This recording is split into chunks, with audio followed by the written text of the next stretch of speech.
ಬಾಗಲಕೋಟೆ ಜಿಲ್ಲೆಯಲ್ಲಿ ಮತ್ತೆ 3 ನದಿಗಳು ಅಬ್ಬರಿಸಲು ಆರಂಭಿಸಿರ್ತಕ್ಕಂಥದ್ದು. ಹಾಗೆಯೇ ಕೃಷ್ಣ, ಘಟಪ್ರಭಾ ಮತ್ತು ಮಲಪ್ರಭಾ 3 ನದಿ ಪಾತ್ರದಲ್ಲಿ ಪ್ರವಾಹ ಸ್ಥಿತಿ ಉಂಟಾಗಿರುವಂಥದ್ದು. ನಾವೀಗ ಘಟಪ್ರಭಾ ಒಡನೆಯಲ್ಲಿರತಕ್ಕಂಥ ಮುಧೋಳ ತಾಲೂಕಿನ ಮಿರ್ಜಿ ಗ್ರಾಮದ ಸೇತುವೆ ಹತ್ತಿರ ಇದ್ದೇವೆ. ಇಲ್ಲಿ ನೋಡ್ತಾ ಇರ್ಬೋದು, ಕಳೆದ ಒಂದು ವಾರದಿಂದ ಮಿರ್ಜಿ ಗ್ರಾಮ ಸಂಪೂರ್ಣವಾಗಿ ಜಲಾವೃತವಾಗಿರ್ತಕ್ಕಂಥದ್ದು. ಹಾಗೆಯೇ ಈ ಒಂದು ಮಿರ್ಜಿ ಗ್ರಾಮದಿಂದ ಮಾಲಿಂಗಪುರಕ್ಕೆ ಹೋಗ್ತಕ್ಕಂಥ ಕಿರು ಸೇತುವೆ ಹಾಗೂ ಹೊಸದಾಗಿ ನಿರ್ಮಾಣ ಮಾಡಿರ್ತಕ್ಕಂಥ 2 ಸೇತುವೆಗಳು ಸಹಿತ ಸಂಪೂರ್ಣವಾಗಿ ಮುಳುಗಡೆಯಾಗಿರ್ತಕ್ಕಂಥದ್ದು.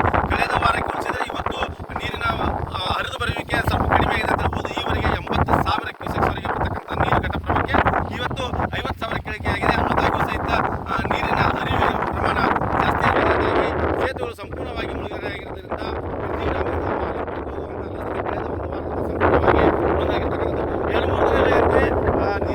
80,000 ಕ್ಯೂಸೆಕ್ ಇರೋದ್ರಿಂದ ಮಿರ್ಜಿ ಗ್ರಾಮದಲ್ಲಿರ್ತಕ್ಕಂಥ 100ಕ್ಕೂ ಅಧಿಕ ಮನೆಗಳು ಸಂಪೂರ್ಣವಾಗಿ ಜಲಾವೃತ ಆಗಿರ್ತಕ್ಕಂಥದ್ದು. ಇದರಿಂದಾಗಿ ಗ್ರಾಮದಲ್ಲಿ ಜನರಿಗಾಗಿ ಆಶ್ರಯ ಕಲ್ಪಿಸಲಿಕ್ಕೆ ಕಾಳಜಿ ಕೇಂದ್ರವನ್ನು ತೆರೆದು ಅಲ್ಲಿ ಜನರಿಗೆ ವಸತಿ ಮತ್ತು ಊಟದ ವ್ಯವಸ್ಥೆಯನ್ನು ಜಿಲ್ಲಾಡಳಿತ ಮಾಡಿರ್ತಕ್ಕಂಥದ್ದು. ಆದರೆ ಮುಖ್ಯವಾಗಿ ಏನಂತಂದರೆ ಈ ಒಂದು ಮಿರ್ಜಿ ಗ್ರಾಮ ಪ್ರಥಮವಾಗಿ ಜಲಾವೃತವಾಗಿರ್ತಕ್ಕಂಥ ಗ್ರಾಮ ಆಗಿದೆ. ಇದಕ್ಕೆ ಶಾಶ್ವತ ಪರಿಹಾರ ಅನ್ನುವಂಥದ್ದು ಕೇವಲ ಚುನಾವಣೆ ಪ್ರಚಾರದ ಸರಕಾಗಿದೆ ವಿನಃ ಅದು ಜಾರಿಗೆ ಬರ್ತಾ ಇರುವಂಥದ್ದು. ಪ್ರತಿ ಸಾರಿನೂ ಬಂದಂಥ ಯಾವುದೇ ಸರ್ಕಾರ ಇದ್ದರೂ ಸಹಿತ ಈ ಒಂದು ಗ್ರಾಮವನ್ನು ಸ್ಥಳಾಂತರ ಮಾಡ್ತೇವೆ ಅನ್ನುವಂಥದ್ದನ್ನು ಕೇವಲ ಪ್ರವಾಹದಲ್ಲಿ ಮುಳುಗಿ ನಿಂತಾಗ ಮಾತ್ರ ಒಂದು ಕೊಡುವಂಥ ಭರವಸೆ ಆಗಿದೆ ವಿನಃ ಅದು ಕಾರ್ಯರೂಪಕ್ಕೆ ಬರ್ತಾ ಇಲ್ಲ. ಹೀಗಾಗಿ ಈ ಒಂದು ಗ್ರಾಮದ ಜನ ಒಂದು ಕಡೆ ಮನೆಯಲ್ಲಿ ಇರೋದಕ್ಕೂ ಆಗದೆ ಹೊರಗಡೆ ಹೋಗೋದಕ್ಕೂ ಆಗಲಿ ಅದಂತರ ಒಂದು ಸ್ಥಿತಿಯನ್ನು ಪ್ರತಿ ವರ್ಷ ಅನುಭವಿಸ್ತಕ್ಕಂಥದ್ದು. ಕಳೆದ 2019ರಿಂದ 2021ರವರೆಗೆ ನಿರಂತರವಾಗಿ 3 ವರ್ಷ ಈ ಒಂದು ಪ್ರವಾಹಕ್ಕೆ ಸಿಲುಕಿದಂಥ ಜನ ಕಳೆದ ವರ್ಷ ಭೀಕರ ಬರಕ್ಕೆ ತುತ್ತಾಗಿದ್ದರು. ಈ ವರ್ಷ ಮತ್ತೊಮ್ಮೆ ಪ್ರವಾಹಕ್ಕೆ ತುತ್ತಾಗಿರ್ತಕ್ಕಂಥದ್ದು. ಇದರಿಂದಾಗಿ ಇಲ್ಲಿನ ಜನರಿಗೆ ಪ್ರತಿ ವರ್ಷ ಲಾಸಿನ ಮೇಲೆ ಲಾಸನ್ನೇ ಅನುಭವಿಸ್ತಾ ಇದ್ದಾರೆ ಹೊರತು ಇದಕ್ಕೆ ಪರ್ಯಾಯವಾಗಿ ಒಂದು ವ್ಯವಸ್ಥೆಯನ್ನು ಇದುವರೆಗೆ ಆಗ್ತಾ ಇಲ್ಲ ಅಂತದ್ದು. ಈ ಒಂದು ನದಿ ದಡದಲ್ಲಿರ್ತಕ್ಕಂಥ ಬಹುತೇಕ ಬೆಳೆಗಳೆಲ್ಲವೂ ಈಗ ಸಂಪೂರ್ಣವಾಗಿ ಜಲಾವೃತ ಆಗಿರ್ತಕ್ಕಂಥದ್ದು. ಈಗ ಜಲಾವೃತವಾಗಿರ್ತಕ್ಕಂಥ ಅನೇಕ ಕುಟುಂಬದ ಜನರು ಇಲ್ಲಿದ್ದಾರೆ. ಅವ್ರನ್ನ ಮಾತಾಡ್ಸೋಣ. ಸರ್, ಮಿರ್ಜಿ ಗ್ರಾಮ ಪ್ರತಿ ಸಾರಿನೂ ಪ್ರವಾಹಕ್ಕೆ ಈಡಾಗ್ತಕ್ಕಂಥದ್ದು. ಇದಕ್ಕೆ ಪರಿಹಾರ ಏನು? ಈವರೆಗೆ ನಿಮ್ಗೆ ಸಿಕ್ಕಂಥ ಭರವಸೆ ಏನು? ಈ ಸರಿಗಿರಿ ಒಟ್ಟು 5 ಆಗ್ಬೇಕ್ರಿ, ಶಿಫ್ಟ್ ಆಗ್ಬೇಕು. ಒಟ್ಟು ಶಿಫ್ಟ್ ಆಗ್ಲಿಕ್ಕೆ ಇದು ಮತ್ತೆ ಹಿಂಗೆ ಆಗೋದು, ಶಿಫ್ಟ್ ಆಗ್ಬೋದು ನೋಡಿ. ಸರ್, ಈ ಗ್ರಾಮದಾಗ ಅಂದಾಜು ಎಷ್ಟು ಮನೆಗಳು ಈಗ ಜಲಾವೃತ ಆಗಿದೆ? ಈ ಸದ್ಯದ ಪರಿಸ್ಥಿತಿ ಏನೈತೆ? ಈಗಾಗಲೇ ಅದದ್ದು 120 ತನಕ ಮನೆ ಜಲಾವೃತ ಆಗೈತೆ ರೀ. 200 ಮನೆ ಅನ್ಕ ಈ ಸದ್ಯಕ್ಕೆ ಸ್ಥಳಾಂತರ ಮಾಡಲೇಬೇಕು ರೀ ಸರ್. ಅವರು ಈ ನದಿ ಪ್ರವಾಹ ಏನು ಬರ್ತೈತಲ್ಲ, ಎಲ್ಲರೂ ಲೈನ್ ರೌಂಡ್ ಅಬೌಟ್ ಅದಾರ ಊರು ಸುತ್ತುವರೆಗೆ. ಅದರ ಡೌನ್ ಐತಿ, ನಮ್ಗೆ ಡೌನ್ ಇದ್ದ ಸಲುವಾಗಿ ಅವರೆಲ್ಲ ಬಡು ಮಂದಿನ ಐತಿ. ಈಗ 2019ರಾಗ ಪ್ರವಾಹ ಆದಂಥ ಸಂದರ್ಭದಲ್ಲಿ ಅಂದಿನ ಸರ್ಕಾರ, ಇಲ್ಲಿನ ಸಚಿವರು ಇಲ್ಲ ಈ ಗ್ರಾಮವನ್ನು ಖಂಡಿತವಾಗಿ ನಾವು ಶಿಫ್ಟ್ ಮಾಡ್ತೀವಿ ಅಂತಂದ್ರೆ ಅದು ಏನಾದರೂ ಪ್ರಗತಿಯಲ್ಲಿದೆ? ಹೆಂಗಿದೆ?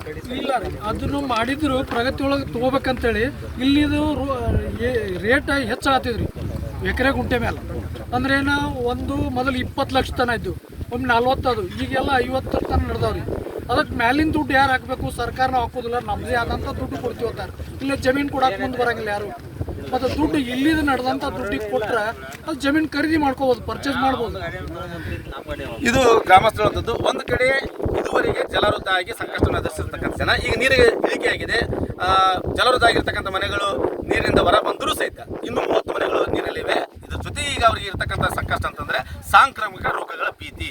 ಈಗ ಇದು ಮಲೇರಿಯಾ ಕಾಟ ಇರಬಹುದು. ಹಾಗೆಯೇ ಈ ಸದ್ಯ ಜಿಲ್ಲೆಯಲ್ಲಿ ತಾಂಡೋಡ್ತಕ್ಕಂಥ ಡೆಂಗಿಯಲ್ಲಿ ಹರಡುತ್ತೆ ಅನ್ನುವಂಥ ಆತಂಕದ ಜನರಿರ್ತಾರೆ. ಈ ಬಗ್ಗೆ ಮಾತಾಡ್ಸೋಣ. ಸರ್, ಈಗ ಈ ಒಂದು ರೋಗಗಳ ಭೀತಿ ಕಳೆದ 2019ರಲ್ಲಿ ಈಗ ನೀರು ಇಳಿದೈತೆ. ಈಗ ತಾವು ಸರ್ಕಾರ ಈ ಜಿಲ್ಲಾಡಳಿತಕ್ಕೆ ಏನಂತ ಮನೆ ಮಾಡ್ಕೊಂತೀವಿ, ನಮಗೆ ಏನೇನು ವ್ಯವಸ್ಥೆ ನೋಡ್ರಿ, ಜಿಲ್ಲಾಡಳಿತಕ್ಕೆ ನಾವು ಹೇಳೋದ್ರಿಂದ ಈಗೇನು ಹೊಳಿ ನೀರು ಏನು ಇದು ಏನು ಇಳ್ಕೊತ ಹೋಗೋದಲ್ರಿ, ಅದರಂದು ಹೊಲಸೆಲ್ಲ ಬಿಟ್ಟು ಹೋಗ್ತೋಕತ್ರಿ. ಅಲ್ಲಿ ಎಲ್ಲ ಊರಾಗ ಆವು ಇವು ತಿಪ್ಪಿರ್ತಾವ್ರಿ. ತಿಪ್ಪಿ ತೊಗೊಂಡ ಮತ್ತು ಬೇರೆ ಊರನ್ನ ತಿಪ್ಪಿ ಆವು ಇವು ಎಲ್ಲ ಹೊಲಸು ಬಂದು ಮತ್ತು ನೋಡ್ರಿ ಈಗಾಗಲೇ ನೀರಿನ ಕಲರ್ ನೋಡ್ರಿ. ಈಗಾಗಲೇ ಆ ಫ್ಯಾಕ್ಟ್ರಿದವ್ರು ಎಲ್ಲರೂ ಇದನ್ನು ಫ್ಯಾಕ್ಟ್ರಿ ತೊಳೆದು ಬಿಟ್ಟಾರ್ರಿ. ಈಗಾಗಲೇ ಫ್ಯಾಕ್ಟ್ರಿ ಕ್ಲೀನಿಂಗ್ ಮಾಡ್ಯಾರ. ಇದು ಅವ್ರಿಗೆ ಸಾಧಿಸಿ ಐತಿ. ಹಿಂಗಾಗಿ ಏನಾಗ್ಬಿಟ್ಟೈತೆ ರೀ, ನಮ್ಗೆ ಈಗ ನೀರು ಇಳಿತ್ರಿ. ನೀರು ಇಳಿಯಾತೈತ್ರಿ. ನಮ್ಗೆ ಇದ್ರ ಬದಲು ಏನಿಲ್ಲ. ಇದರಿಂದ ಡೆಂಗಿ ಜ್ವರ ಅಲ್ಲಿ ಅವು ಇವು ಹೇಳಾಕತ್ತಾರಲ್ಲ, ಅದೆಲ್ಲ ಮತ್ತಿನ್ನು ದೊಡ್ಡ ಸಣ್ಣ ಹುಡುಗರು ಅವು ಇನ್ನು ಎಲ್ಲ ಇಳಿದ ಮೇಲೆ ಇದ ಪ್ರಮಾಣವಾಗಿ ಹೋತಂದ್ರಿ ಯಾರು ಜಿಲ್ಲಾಡಳಿತಾರ ಮತ್ತು ಆರೋಗ್ಯದವ್ರು ಯಾರು ಇಲಾಖೆದವ್ರು ಬರಲಿಲ್ಲ ತಿಳ್ಕೊರಿ. ಈಗ ಮತ್ತು ಅವ್ರ ಪಂಚಾಯತ್ ಅವರು ಒಂದಿಷ್ಟು ಕೆಲಸ ಮಾಡ್ತಾರೆ, ಪೌಡ್ರ್ ಗಿಡ್ರದ್ದು ಹೋಗಿದ್ದು ಮಾಡ್ತಾರೆ.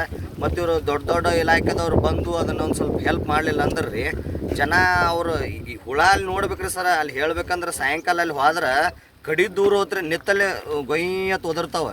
ಹಿಂಗಾಗಿ ಏನಾಕೈತ್ರಿ ಇಲ್ಲಿ ಬಡ್ರ ಪರಿಸ್ಥಿತಿ ಅವ್ರು ನಾವು ಇಲ್ಲಿ ನಿಮ್ಮ ಮೈಕ್ದಾಗ ಹೇಳಿದ್ರೆ ಅವ್ರಿಗೆ ಅರ್ಥ ಆಕೈತಿಲ್ಲ ಗೊತ್ತಿಲ್ಲ. ಅವ್ರು ಸರಿಯಾಗಿ ಇದನ್ನೆಲ್ಲನೂ ಬಂದು ಇಲ್ಲಿ ನೋಡಿ ಸರಿಯಾಗಿ ಅವ್ರು ಕೇರ್ ತೊಗೊಂಡು ಹೋದ್ರಿ.